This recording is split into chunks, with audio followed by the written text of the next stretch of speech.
Yeah, of course. I mean, of course, trying to be positive, and I think if we continue to play the way we did in that third period, I mean, this is a group that's capable of winning, a few in a row, playing like that. So just got to build off it. Like I said, I mean, throughout this stretch, I felt like there's maybe a couple games that could have went our way, but they didn't, and it's our responsibility to fight through it. Hey, you played with a lot of good players in your career, and I wonder now in Game 1 what you saw out of your line in Connor.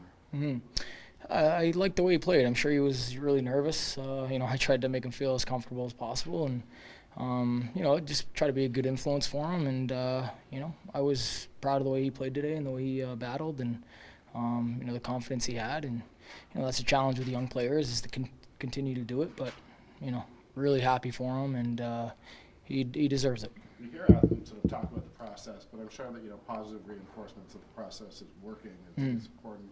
Does a game like that, where you guys really pushed at the end, you stayed with it, does it contribute to sort of that positive reinforcement a little bit? Yeah, I think so. I mean, they're a great team, so they're considered a top team, and we could have easily came out with a win. At the end of the day, we didn't. So that you gotta this is a business and a game of results, and you like to see those results. But like I mentioned, sometimes hockey's a funny game. Sometimes you feel like you're playing well and you got nothing to show for, and sometimes it's a complete opposite, where you feel like you're not playing so well and you're still finding ways to get wins. So we're going to build off that third period. Is that approach important to you? Like, you do seem like sometimes when we perceive you to be struggling, you talk about how you're playing okay, and then sometimes when you're playing pretty well in our perception, you sort of pull back. Of course. I think I think a lot of guys, as hard as the media could be, I mean, we're even harder on ourselves, and we understand the standard we have to play, and we hold ourselves.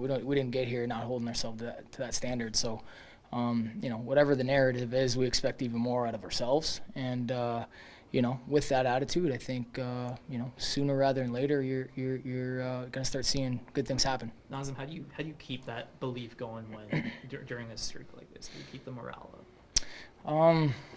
You got no choice. Right? I mean, if you're a negative person and you just focus on the negativity and let it consume you, that hole is going to get a lot deeper. If you have that positive energy, and even though, like you guys said, there's no silver linings, but you can still feel good about yourself leaving the rink, and I think tonight we can. What do you say to a guy during a game who's in his first game to sort of keep him going and keep his energy up? Yeah, I mean, it's just play your game, really. I think, he's a good player, and of course he got the nod for a reason.